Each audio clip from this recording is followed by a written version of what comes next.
All right, if you watched part 2 video, you know that we had some issues with the technology here, but it seems to be functioning now. So save the word problem and best for last.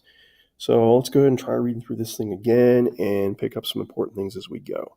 So we got Jim here, and he's selling some magazines. And Jim earns 5%, circle that, commission for every advertisement. So 5% on advertisements. So I think those two words, if you think about it, if they're used again together, we got to hook that up somehow. He sells plus, well, I think we know that means we're going to put a plus sign in here. And in fact, let me go ahead and write that. So plus a salary of $350. So plus $350, somehow, somewhere in this problem, we're going to have that.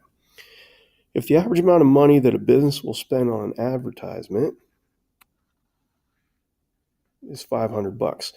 So there's the word advertisement, there's the $500. So when we were reading the problem originally, we said 5%, and the 5% had something to do with advertisements.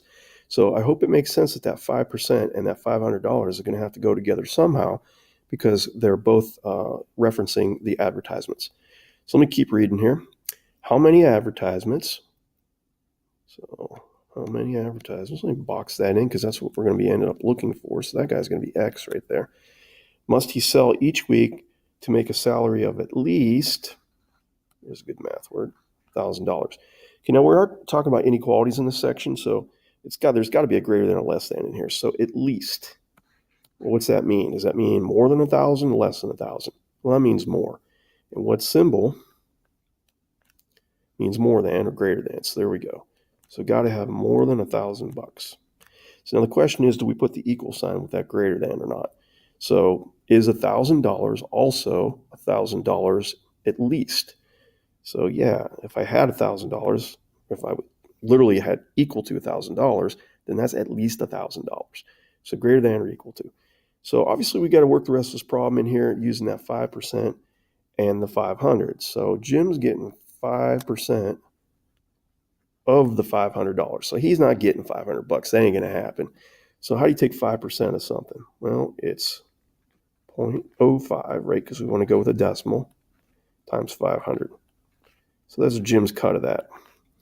So every time he sells one advertisement, that's what he gets. But we don't know how many advertisements. And that's where we're using the X. So times X. So right, there's the amount of money he gets per advertisement times all the advertisements. He gets $350 no matter what. It's at least or greater than or equal to $1,000, and we got it covered. All right, so basically we just have to do some multiplication here. What's 0.05 times 500? Well, 5 times 5 is 25. So the question is, well, where would the decimal go? Well, you could obviously pick up a calculator, and you can do that. And I'm going to tell you right now that it would be right there. It would be, well, you know what? Here's what happens when you get old, guys. You start questioning yourself. So better safe than sorry. Mr. Paul's picking up a calculator right now. And sure enough, it's $25. Should trust myself on that one.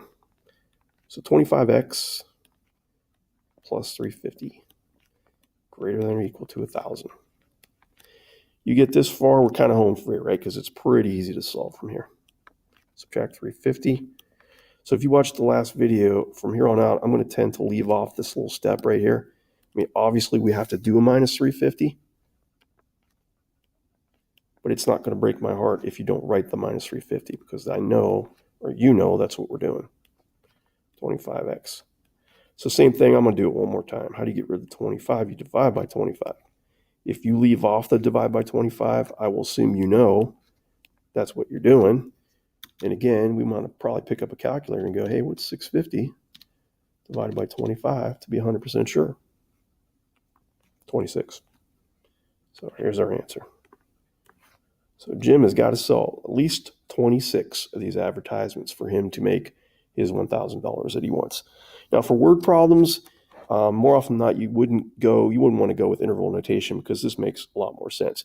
X stood for the advertisements. Hey, I need at least 26 advertisements. But just to illustrate the point, if we were going to write interval notation, that would mean our shade would start at 26 and it would go to the right forever, right? Because obviously Jim's going to want to Keep making as much money as possible.